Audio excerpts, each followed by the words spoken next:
Hello everyone, welcome to Mindset Monday.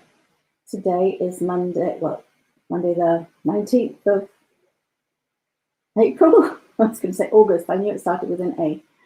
And today we do Happy Maths Hour every Monday. And today I've decided to make Mindset Monday specifically about maths.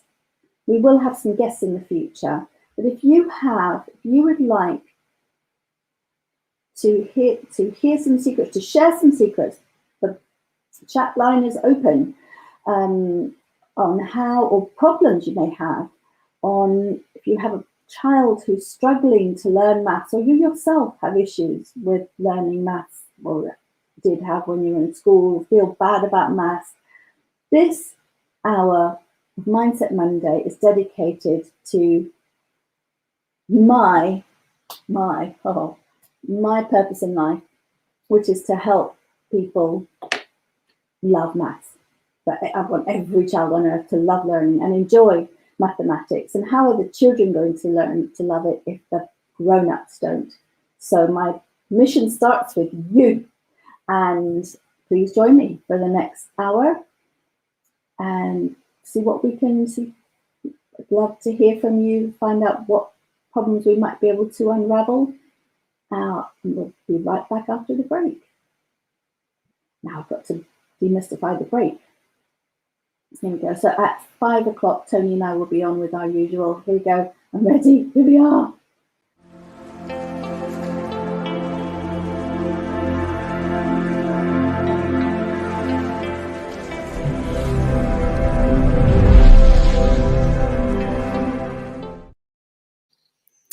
Welcome. I discovered my microphone was actually sitting on the table rather than nice and close so that you can hear me. I hope you could hear me just then. So welcome to Mindset Monday, and today is all about helping fulfill my purpose in life, which is that every child on earth will love learning and enjoy mathematics. And the person that starts with is the grown-up that is attached to the child, that effectively is responsible for making sure that that child has an enjoyable experience, whether that be a teacher, an evening worker, an afternoon after school person, or a parent or a caregiver, whoever it is. The attitude towards maths is absolutely critical. Now, my purpose in life, it's probably back to front here, but I've got it on here. Is it the right way around? I can't even tell now if it's the right way around or not. But it says bubbly maths on it, but it's clearly the wrong color because it's like, I'm going to make myself, look at me, I've turned invisible. You can see right through me because I've got bubbly maths in front of me. It's the wrong color. And what was I saying? My purpose in, I founded Bubbly Maths 16 years ago. Or it's a first iteration of it anyway. And the reason why I did it is because people say, well, you do maths. So people actually introduce me without asking me. So this is Caroline, the maths genius, because they assume because I do maths, because my purpose in life is to do maths workshops and make maths fun. And I didn't say make it easy. I said make it fun, make it enjoyable, make it an enjoyable experience. And they just assume, just like that I'm really good at maths. Well, confession time. I'm not. I'm really not. I'm really, really, really not. I was talking to Toni earlier. We're preparing for the 5 o'clock session, Happy Maths Hour, and she was like, "Yes, we do this and this and that and that," and then people can just show that it's 60 degrees. I'm like, there's some very basic geometry, she said, very basic geometry that shows that it's 60 degrees and everyone can do that. And I'm like, hold on, Toni. I probably not the only one that doesn't know how to do that basic geometry. Just have it in here, flow off the top of your head. And so she went through it with me. And the thing is, the difference is It's not that I'm really good at it and I know basic geometry, which I know some basic geometry, but I didn't know how to work out that that angle was 60 degrees. Or I know what 60 degrees looks like, and I know what certain triangles look like, and I do have some basics, but I never did in school, when I was in school, I never did really, what's the word? Have control, feel I was in control of geometry, feel that they said, oh, we'll find this angle. And I'm like, well, if I could remember a formula that would help me get there, then I was probably going to be able to do it. But I might even, like, which one was the sine and which one was the cosine and which one was the, I always knew the hypotenuse. The hypotenuse I always knew because that was the long one. That was the diagonal, or didn't have to be diagonal, but it's the long one of a right angle triangle. But all that working out which angles were opposite and no, wasn't me.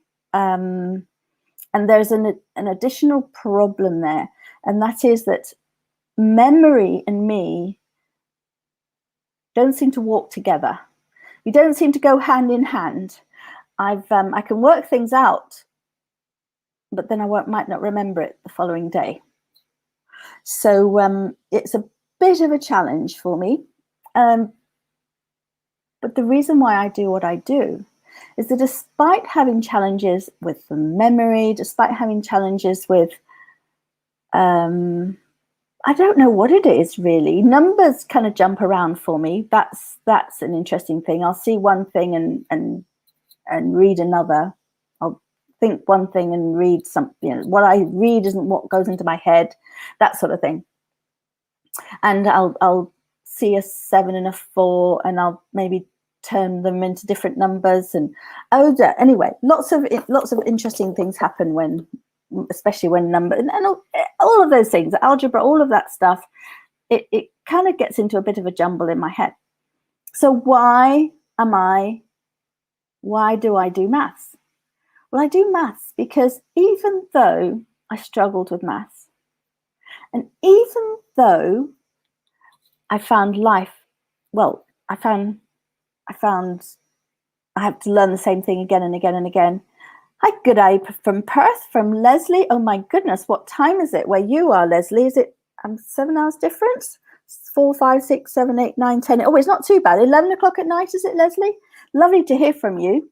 It's someone we're hoping to do some work with at some point, do some collaboration. So you'll find out a bit about me here if you're here for this, Leslie. This is the perfect Mindset Monday for you to listen into, because it gives you, yes, 11 p.m. I got it right. Where is it? That I can do. Ask me what time it is anywhere in the world and I can work it out, or I might even know, at least I know what the time difference is. But so some things I can do and some things I can't. So why is it my life's mission that every child on earth love learning and enjoy mathematics? It is because I struggled with maths. It is because I struggle to this day. I am no maths genius. Absolutely not. My objective is to make maths engaging and using crazy, colorful props and balloons and soap bubbles. I suppose I could have brought balloons and soap bubbles on this program, but I decided to make it more about what Toni and I do, which is we use everyday resources. We use, look at all these bits of, oh my goodness, I pulled this out of the box earlier thinking I'd had something ready, and it's just a big tangle of things. I've got some of the stuff ready, but we just use paper sticks. Can you see that? They're just literally rolled up pieces of paper. That's I don't know, this I think was actually A4 paper, but these are from an old newspaper. We do use old magazines, bits of string, they're all tied together. I don't actually know what this was supposed to be. Actually, it looks like it might have been, oh, here's a clue for you. It might have been a project that we were doing. Can you see the basic shape there? You might not remember what the shape is called. See if you can ignore all the other bits behind, but can you see that what my head is framed by? It's got 1, 2, 3, 4, 5 edges. Now, one of the things that I do is it's not about remembering the name of things. As you can imagine, with a memory like mine, remembering the names of things can be a bit challenging. It's about recognizing the properties of things. So let's take this shape. You can use a memory aid. You can think, what else in the real world do I know that has the same shape, for example? And count how many edges. 1, 2, 3, 4, 5. How many edges has it got? Okay, it's got 5 edges. It's a 2D shape. Well, it's got lots of edges, but we just have to pretend it's just the one. It's a 2D shape, as in it's got 2 dimensions. It's not, this on its own would be a 1D shape, one-dimensional. It's just a straight line.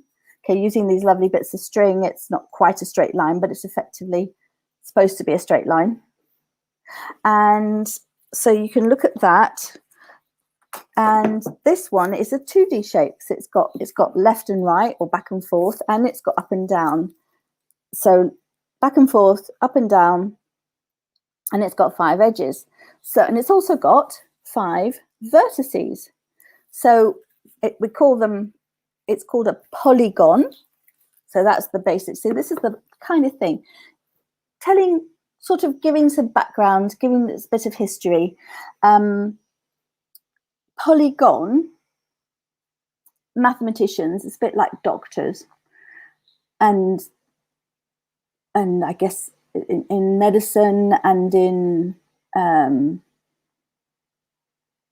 what other chemistry, you use words that are derived from ancient languages. Well, why are they derived from ancient languages?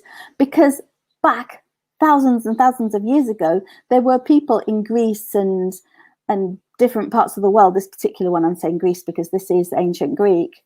The word I've just used, the polygon. They were thinking about, they were processing maths in a way that, certainly I'm in northwestern Europe, we weren't doing that at all. 2,000 years ago, what was happening, it was very, very rural. It was really not much in the way of academia, not much in the way of cerebral work happening. Very few people could read and write, and there weren't universities 2,000 years ago in the United Kingdom, in what was then Great Britain, Britannia, the Isles, the British Isles. These things weren't happening 2,000 years ago, but they were happening in Greece. So the name for that shape, which has 5 edges, is called, well, it's a polygon, which means it has many. What else do we know poly from? Where else can you think that the word poly is used? So I'm thinking that only maths words are coming to me now. That's not very helpful. In real life, help me out here. In real life, where else do we use poly? We use polyamorous. If you're a teenager, that means you have many. You don't have monogamous. That's a word. Mono, one. Poly, many. Monogamous. Polygamous, polygamy. There you go. That's a word that is well known in society. May not be very popular or maybe popular in some circles, but it means you are married to more than one person. And monogamous means you're only with one person. And mono meaning one. Monorail is one rail. A train, instead of on 2 rails, it's on 1 rail. And a polynomial is an expression with many. Well, we won't go to polynomial. I actually don't know the definition of it anyway, but it means many. But polygon is a 2D shape. Now, did I have a simple one I can show you rather than that complicated? Here's a nice simple one. The other one's a bit complicated. So it's about demystifying. So polygon, it means many joints. Polygon, it actually took me a few years to work that out for some reason. I kept asking people, and in the end, I think a person told me, and then I had investigated it on Google, but I didn't find an answer that I was satisfied with. But finally I found polygon means many joints or many elbows, and apparently elbow and knee would be one and the same word in ancient Greek, but it effectively means many joints. So we're not actually counting the edges, actually counting the vertices. And oh look, I've got a hole in my, what is it there? Here, there's something that's makes it. Did you see that? There it is. I don't know why that's happening. I don't know what's special about what's on there. Oh, it's here. It's yellow. That's why. The yellow. I'm gonna go invisible again. You can see the wall through me. I'm looking through you. Oh, I wonder now. I've got to investigate now. See, this is Mindset Monday. When you find something, like, have you ever found that there's something reflecting? You've got this light, the kind of thing that cats would look for, and you have to work out where this light is coming from. Especially when it's a reflection or a reflected light, and you think, oh, okay, I can see it there, and it's moving. Say, I see it here, and it's moving, or even it's just a really cool shape or something. You have to figure out what's causing it. Do you ever find that? Well, now that I'm seeing this thing happening, this phenomenon, I'm going to see if I can.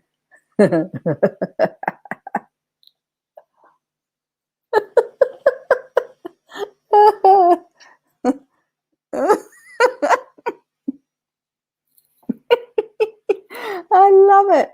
What I've got here is, so when I realized that this disappeared, didn't it? My logo disappeared. And now this is supposed to be the green screen effect. No, it's not there. Where was it? It's supposed to be the green screen effect. These aren't green at all. These are yellow. So the moral of the story is I knew not to wear green. Although last week I accidentally wore a top that had some green in it. So I had bits of my top that disappeared. But now I know not to wear yellow either. So the point is to do with the mindset and the maths is to keep enjoying and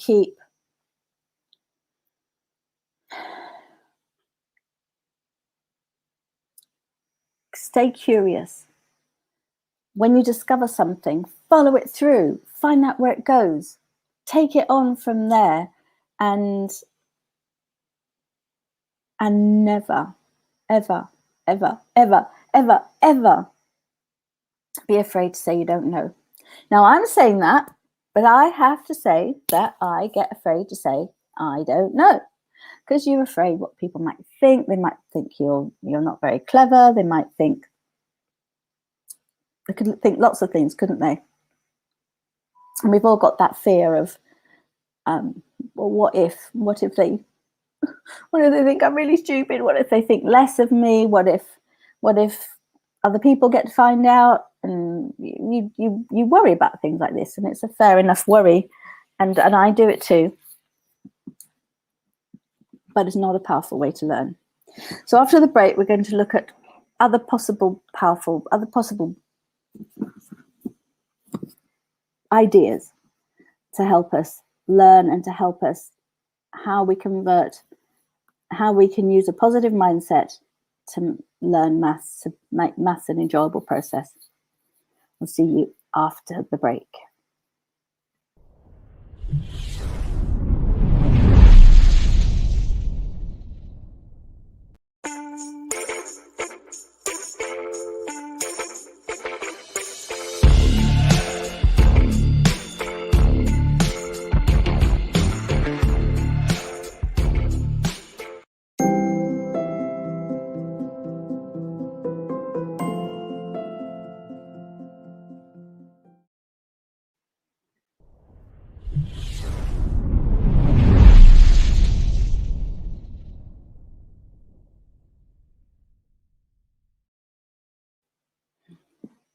I love the little moments where you see like freeze frame pictures of me when I'm having a drink of water and things in between the clips for the break time.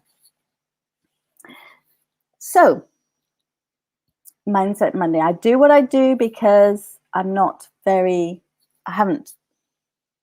had an interesting time learning maths, but it took me a while to work it out. When I realized that there were people that had problems with maths. Less school innumerate, as in they really couldn't do any maths at all, with this fear. It's not that there are some people that have genuine learning difficulties because of the way their brains are wired, and they genuinely can't work certain things out, but they can still do other things. Like they can still visualize, they can still be sculptors, they can still look at perspective, they can still do a lot of these things in maths that there's a lot of maths that just about everybody can do, even if it's estimating, even if you're not aware. If you say to someone, please estimate the amount of, well, actually, you might get someone estimating the amount, even no matter how afraid of maths they are. If it's something that's relevant to them, like a jar full of donuts or chocolate or whatever that any given person is really enthusiastic about, you'll get, they will do some estimating. The guess may be wildly out. I love working in primary school where you ask them how many children you think there are in the hall, and they'll go, 1 million. I love it. And because they don't really have a sense of how many 1 million is. And why would they? There's 6. Why would they have a sense? They just know it's a big number, and big numbers are so cool. And big numbers are a great way to engage young learners in maths, to get them to start using their imagination with things that they don't understand. Well, you know what? That is exactly what you need to develop a growth mindset about, which I'm not making my list, am I? I'm not making my list. I'm gonna have to improvise here. What have I got? What have I got I can make my list on? I'll just use this piece of paper here and replace it, maybe. Oh, dear. I don't want to, because I keep using, no, well, we'll do it. We're doing it on here. Right, so visualization is one thing. Allowing visualization to happen and encouraging visualization. Visualization, can't spell it. Right, now, enjoyment is critical, and especially if you already don't like maths, and you can't even imagine how anybody could possibly like it, take away the maths. I play a game with on my website. It's something that we do on a regular basis on Bubbly Maths, and it's called Oops, I Found the Maths. So it's like you trip over it. You find it everywhere. I mean, I'm looking up now, and I hadn't actually noticed this before. You just looking at buildings, looking around you in any room. And this is really important. These are really important things for young learners, especially, but really young people when they're 2 and 3, to have these conversations. They don't have to. Don't have to know the name of anything. But I'm just looking up there, and I'm seeing some rectangular windows. You could call them square if you want to, but a square, every edge is the same length. And if you remember that, then use the word square. It's better to use the correct word if you can. But I'm looking up there and I'm seeing rectangular windows, and each rectangular window is split into 2 smaller rectangles. And then there's one identical rectangular window that's stuck inside a hexagonal window. Hexagonal means hex. Oh, we're going back to the ancient Greek and demystifying. So actually, I never thought about why do we call a rectangle and why do we call a square? Ha! And can anyone look up the etymology, please, of a square and a rectangle? Why do we call them square and rectangle? But that's their names. Those are the nouns that we use to describe them. And we're clear about what they mean. So I'm inside a rectangle, which is on your computer screen. If it was a square, did I have a square here somewhere? Yes, I do have a square. Look, I've got a few squares. Oh, look, I use these paper sticks. These are an idea that I think Toni came up with the idea to make to make the activities I do with balloons accessible to people in normal classrooms. So that's a square where every edge is the same length. And hey presto, you can make a rectangle out of 2 squares. And actually, wait a minute, what on earth? We now have lots and lots of squares. You can count how many squares. You don't even have to know the name of the shape, but you can, if you make this shape, just make it up square sticks. And I didn't, what I didn't do on this, oh yes, it is, it's down, it's in the description. And if you go to the it's actually our YouTube channel. It's called Maths Toys YouTube channel. Actually, I can put it on as a ticker tape thing. Banners. I'm going to put it on here. Oh, it might be on here already. Is it one of these? There it is. Show. Ticker tape.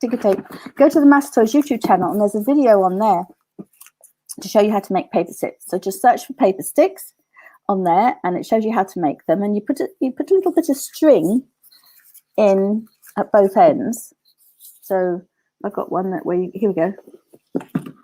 You've got a bit of string sticking out. Maybe you want to make it longer than that. Actually, that didn't make that quite long enough. And then you can tie them together. You've got a bit of string out this end, and then you can proceed. Oh, hey, look at that, and that's a nice square. Very nice. Ah, here we go. We'll be using these in the next session. So if you green, no, not green. I'll definitely have to turn off the background for the next session. And then we've got a yellow one, which is that going to disappear as well? Oh, that is so cool. That is so cool. Oh wait, let's see. Oh no, that's red. That's boring. Oh, it's like glowing in the dark. And that one's just purely disappeared. It's so cool. I'll just disappear. Love it. And so turn off green screen for the next session. Oh, okay, got all these lovely colors. Oh dear. Now, where was I? So you don't need to know the maths to be able to investigate the shapes. This is something, there's so much you can do with this. Now, can you make a shape, for example, that doesn't, so this just collapses. Look at that. You can, oh my goodness, it collapses completely. And in fact, you can make it into a pile of sticks, literally a pile of sticks, paper sticks in this case, and then open it back out again. So you can turn, but the point is you can take the, count how many sticks you need. You would have to work out how many sticks you need. You'll find out how many sticks you need, which means you'll know how many edges there are in this shape. You can call it a box. Its mathematical name is a cube. If you can remember cube, then that is a good thing to call it. But if you don't remember cube, talk about its properties. So I can't think what it's called, but how many edges does it have? How many vertices does it have? How many pointy bits? How many sticks do we use to make it? How many squares is it made out of? And a really interesting thing in terms of the mechanics of it, the structural part of it, is that, okay, so we make houses that are rectangular in shape. But if those houses were simply made up of sticks with nothing else to support them, they would fall down. And that was what the pentagon that we had earlier, these are all polygons. This is a polygon as well. We could call it a tetragon because it's got 4 edges and 4 elbows, 4 joints. A pentagon has 5 joints. A hexagon, now check this out. See this cube? If you flatten it in 2D, we can do different things with it. We already saw that. We saw that we can flatten it into a rectangle. You can also flatten it into a hexagon. Check it out. Now the question here is, can you see the cube? In a minute, see if I can get it right. See, it's flat, and yet if you look at it that way, whoops, wait a minute. Can you see the cube? But it is flat. It's all about perspective. And doing art is also doing maths. It's all about perspective. You can't do art without maths, whether it's mixing the paints, whether it's how much paint, how big a canvas, what the proportions are, what scale you want it in. It's all using maths. And the more that you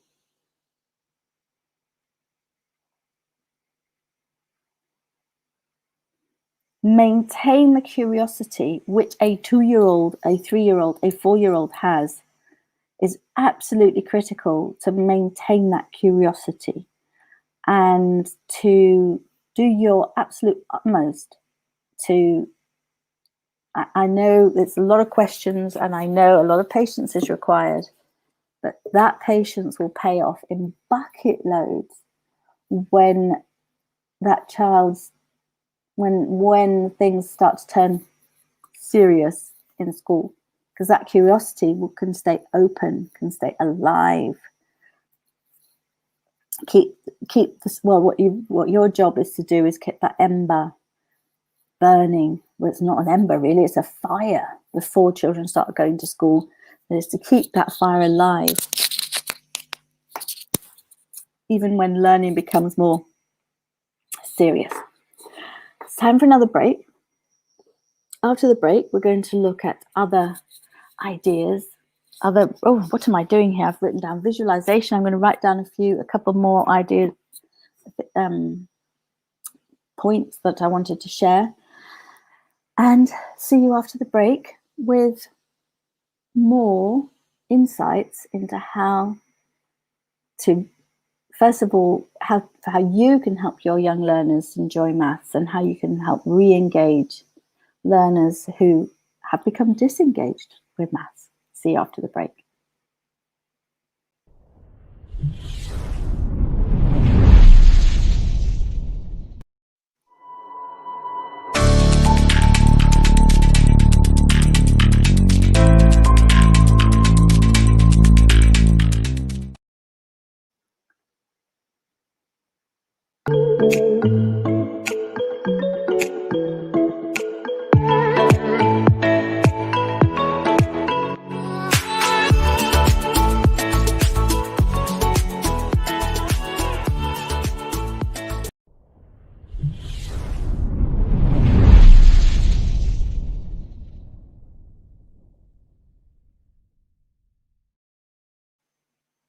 Welcome back to a frozen picture of myself, very frozen, nice and frozen.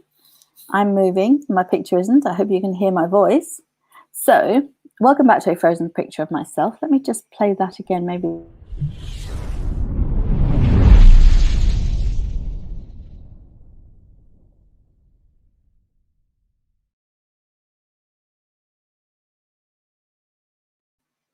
Okay, no, still not working. Add to stream. Hello, are you there? Oh my goodness, now it's all black. That's interesting. I don't know if you can hear me.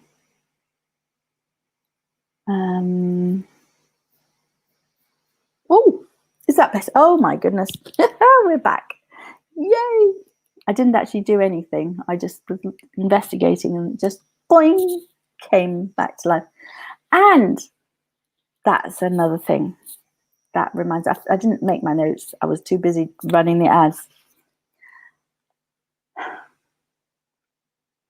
Sometimes the best way to learn maths is by doing nothing. I'm going to write that down. Il dolce far niente. I got that from a Sophia Loren movie. I don't remember who else was in it. I do remember there was a pizza. She taught how to eat pizza. I think there was it was probably called the houseboat. Might have been the houseboat. I'm sure it was. It was the houseboat. I think it's called the houseboat.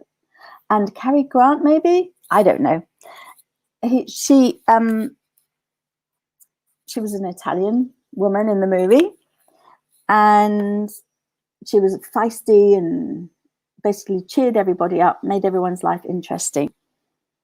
And she taught them how to eat pizza. You have to pick it up with your hand. You have to fold a slice of pizza in two, and you have to like fold it and then eat it, fold it in two, rather than a big open piece that you eat like this. You fold it in two and take a good big bite out of it. And but she talked about il dolce far niente, which is the sweet doing nothing. And sometimes when you're struggling with a problem, doing nothing is the best thing to do. Step away from the problem.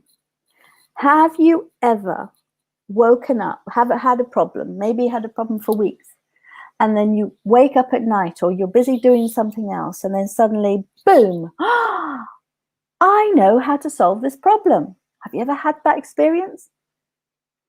I know how to do it. I know what to do, or at least I have an idea of what to do next. Sometimes it solves the problem, and sometimes it takes you on to the next step, or it's something that doesn't work, but at least it takes you out of being stuck.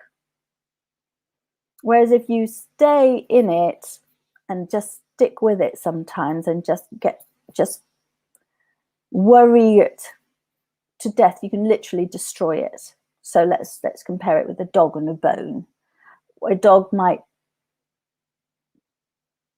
bury a bone. I'm not quite sure if it's a great metaphor, but a dog could bury a bone and the bone is intact. And then the dog could remember it later, go woof, and go off and dig out the bone, and they've got a nice fresh bone to play with. Or they could worry the bone and destroy it and just keep chewing at it until there's no bone left. It's not the perfect metaphor, but the idea is that if you put something away, put something to one side, then there's no you haven't failed. Did you know that the only time you actually fail is when you give up? Did you know that? Yes, I know you can fail a maths exam. I know you can fail exams at school. I know you can fail things like that. You can fail, even marriages fail. So yes, I suppose if you've given up and you turn around and you walk away, then it could be a failure. But I don't believe in failure, because I believe that we learn from everything that we do. It is important that we learn, and that is super important. So let me see. Il dolce far niente. Learn from failure. Now I'm becoming a broken record here. I'll probably say that every single week. But it's so built in, certainly into Western cultures and the European cultures, that failure, oh my goodness, the fear of failure, oh my goodness. I was brought up in Spain, and it's worse there than it is here. But it's bad enough here in England. But there it's even worse. That one of the big places that problem is manifested, learn from failure, is in speaking foreign languages. There's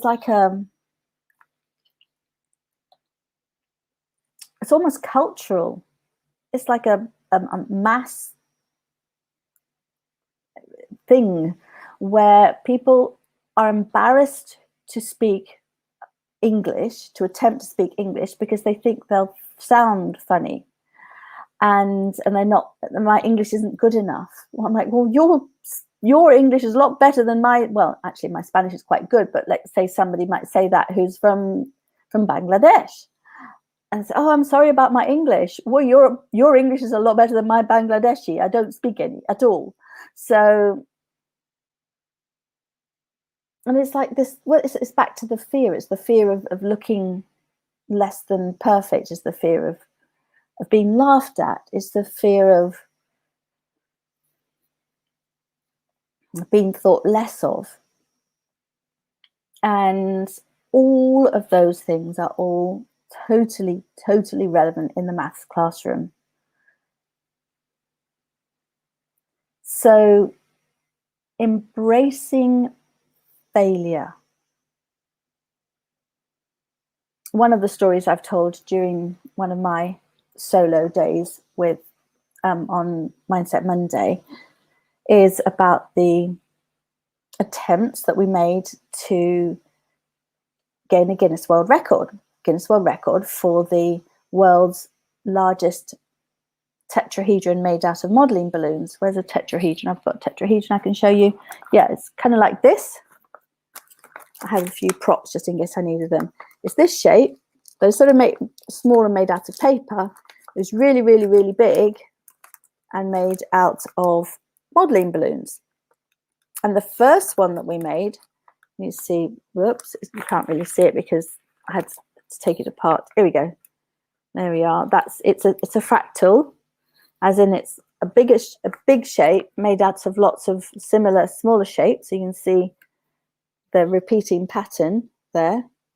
You've got it's all made out of the same base model, and then you've got lots of repeats where there are 4 of them put together, and then 4 of those put together, and then you put 4 of those together, and it gets bigger and bigger and bigger. Well, that's to build it, but the concept of the fractals you can go as repeat as many times as you like. It's an infinite shape. It keeps going on and on forever.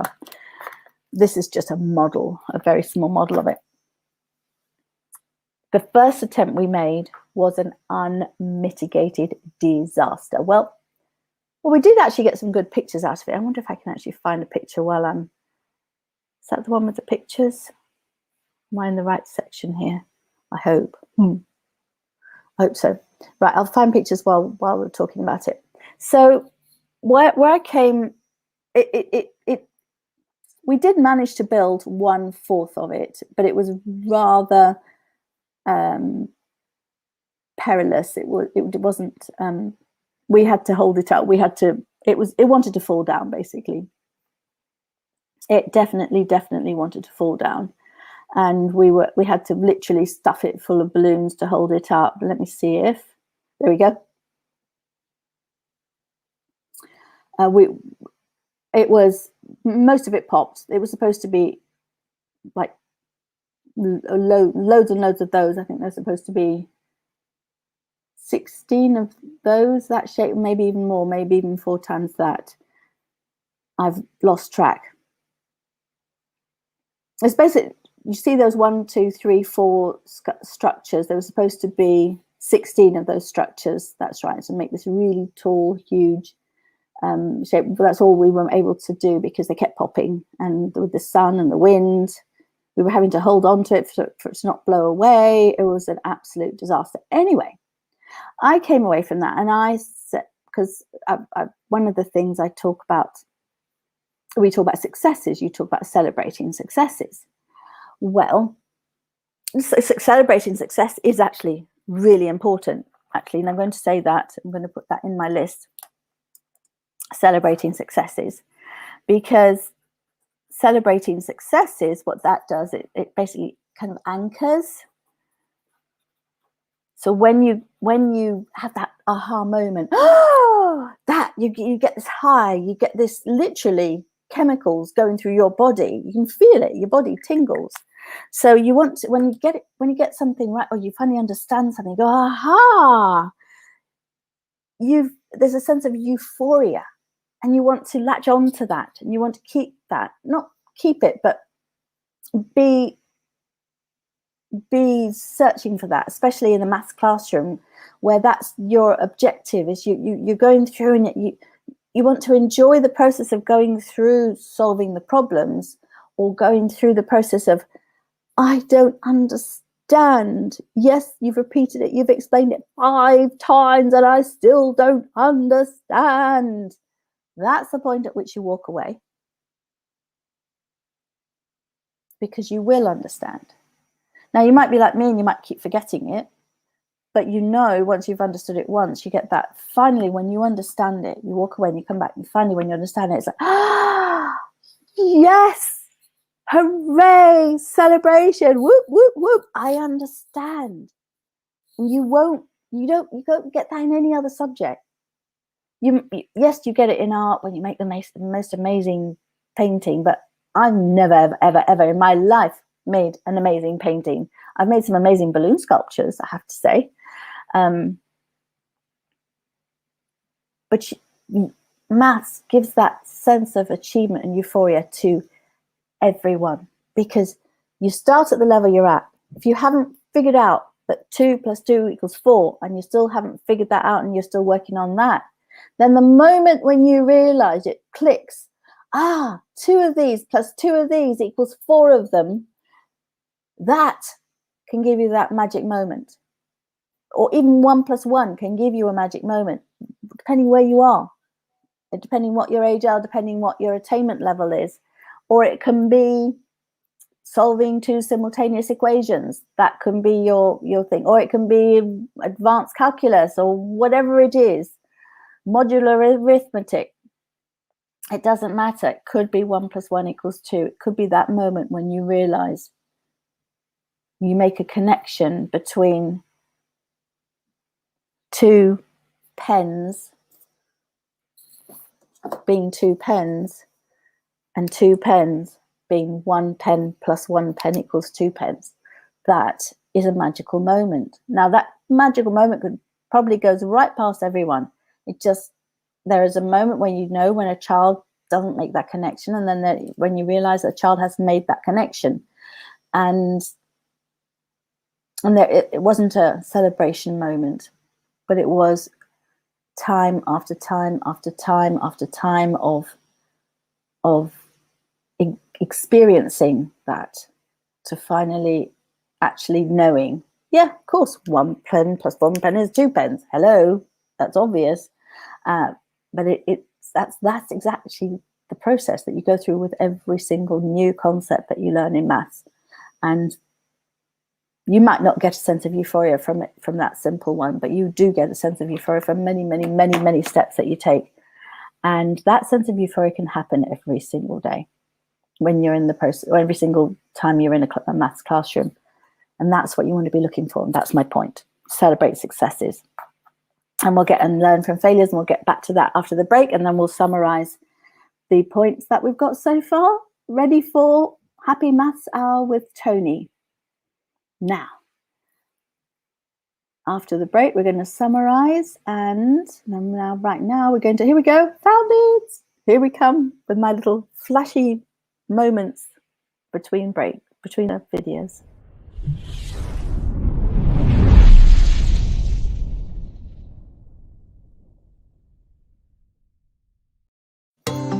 ICL Call, a smart and reliable way to make international calls.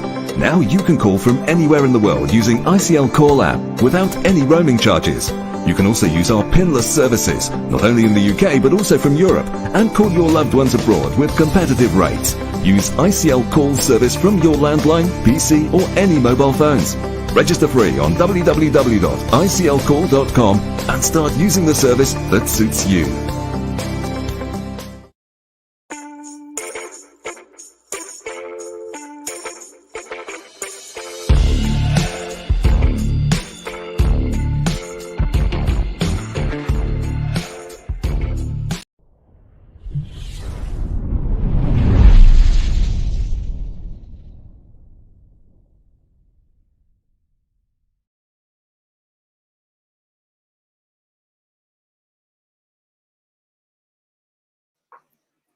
Oh, am I back? Oh, yes, sort of.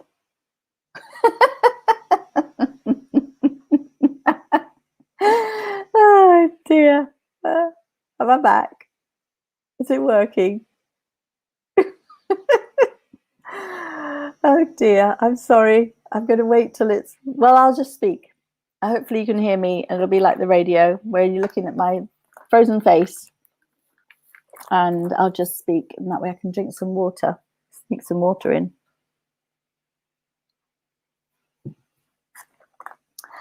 So I've got 3 things here. The first one is visualization. So we all visualize, we all imagine as part of the way we work. And that's exactly the skill that we develop. Every child develops that skill. It becomes more sophisticated as you get older. Exactly the same. That skill is used with maths, and it's a muscle that is strengthened with maths. It's of course strengthened with art as well, absolutely, but it's definitely strengthened with maths in terms of analyzing what you're visualizing, in terms of using visualization to be able to understand a maths problem, and absolutely make props. You saw them earlier. I can't show you now because the screens are frozen.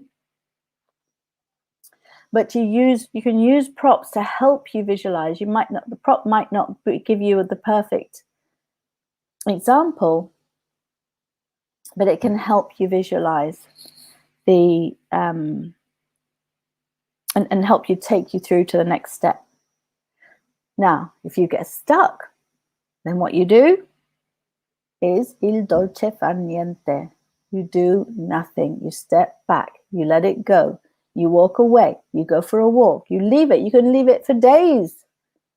But when you come back to it, you come back to it with fresh eyes. You dig up your bone, and it'll still be it might be tastier because it's got lovely mud on it. Not, but you'll see it differently. It'll smell different. It'll feel different. You'll sense it differently. You've learned different things, and you've been processing without even thinking about it. All the time you've just let it alone. Learning from failure, embracing failure. The thing I didn't say about the story was I call failures fantastic failures, especially the failures that specifically relates to the failures that help you evolve onto another level, help you think of ideas, give you solutions to problems you didn't even know existed. It's like a lateral. I've got two things. One I call a magnificent mistake, and that is a magnificent mistake is something you know about. You've done it wrong. You know you've done it wrong, and my response to every magnificent mistake, that what makes it magnificent is you ask yourself, what did I learn? And giving yourself an answer to that gives you answers. Always asking what did I learn means you never fail. Your mistakes aren't mistakes. They are lessons. They're lessons in life. And as long as you always ask yourself what you learned, and always think, okay, well, what will I do next time? How can I improve it? What did I do wrong? What do I need to do differently next time? Then there's learning from failure. So the fantastic failures are when, let's say, for example, if I'm performing, I arrive at a school and I discover that I'm missing an essential prop, or an essential prop is broken, got broken on the way, or something's wrong, or I don't have what I need. I don't have electricity, for example. Maybe it's not possible to have electricity where I'm performing, where I use it for the generator, for the balloon inflators. I inflate a lot of balloons. Well, suddenly I've got to devise an alternative. No choice. I cannot do what I normally do. And so I then have to get very creative very quickly and come up with an alternative that is going to be both entertaining and edifying, as in everyone will still learn from it, without the props I usually use.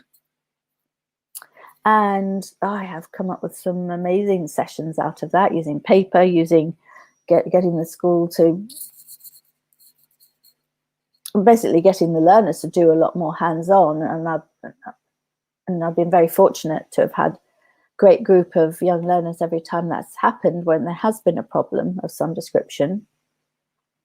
Sometimes what you're doing simply doesn't work. There was one day when I was in a really, really hot classroom. It was the end of the day. It was in June, and everyone was sweltering, and they were older older children, they just wanted to lie on the floor and do nothing. I mean, we were all so hot. So we just stopped and we just did something completely different. And that is what a fantastic failure is when something, a new idea, something completely new that you'd never thought of, is born out of what could have been a terrible failure. Then there's celebrating the successes. Celebrating the successes in life in general is really important, because you're building. It's like climbing a mountain. You can't climb a mountain by taking one giant leap. You have to take the small steps. And you kind of learn from failure on that as well. The parallel isn't failure so much as actually resting. I suppose it's more about the doing nothing, and also the visualization. Actually, this all comes into climbing a mountain as well, thinking about it, because you've got the visualization, you've got to set the goal. So you both use the visualization in terms of navigating, working out where you're going, but you also use it in terms of knowing where you're going, knowing where you want to be. So for a young learner in school, they might think, okay, I want to go to school so that I can be a fireman, or I can be a ballet dancer. That might be, your end destination. They don't have to end up being a fireman or a ballet dancer, but it's important to have a goal. Or a vet. My niece wants to be a vet. She's 7. She's been wanting to be a vet since she was at least 5, an animal doctor, she called it. And then you've got the visualization, the doing nothing, climbing the mountains, resting, making sure you get your respite, learning from failure. If things go wrong, if you just basically being resilient. Resilience. You're learning from failure as your resilience. And then at the end of each day's hike, you celebrate the successes. Yes, I'm here. I'm going to have some nice supper. We're going to have some time where we get to talk with each other and tell the stories about the day and learn about each other. And it's the same. Okay, so in a maths classroom, celebrating successes is each learner will be celebrating different successes as well. It's not all learners are not born equal. All learners learn at different rates. So as I say, one person could be celebrating working out the 1 + 1 is 2. I'm exaggerating, but depending what age they are, that's something that's rarely recognized. It isn't something that's like, oh, that's not an aha moment. Usually that just comes.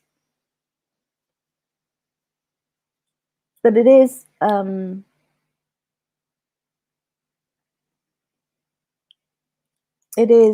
it's a nice metaphor, and any learning moment could be compared with that, and then celebrating the successes so that you do feel you've got something to look forward to. You're going to be celebrating when you have that euphoric moment of, aha, I understand it now. I've got it. And that euphoria is so important to be your next destination. Say you're climbing a mountain, your next camp where you're going to have a rest. And it gives you the incentive to keep going. And it gives you the excitement when you start a new project or start a new lesson or a new learning experience. You think, oh, yeah, and I'm going to learn something new and I'm going to feel that way. I'm going to be celebrating my success and I'm going to have that amazing feeling. So visualization, take a step back, do nothing, learn from your failures, be resilient, and celebrate successes. Those are the 4 Mindset Monday gems coming from me, Caroline Ainslie. See you next week, 4 o'clock on every Monday on Relax TV. Thank you for joining. See you next week, and happy Maths Hour coming up right now with Toni Beardon. We're going to do some maths.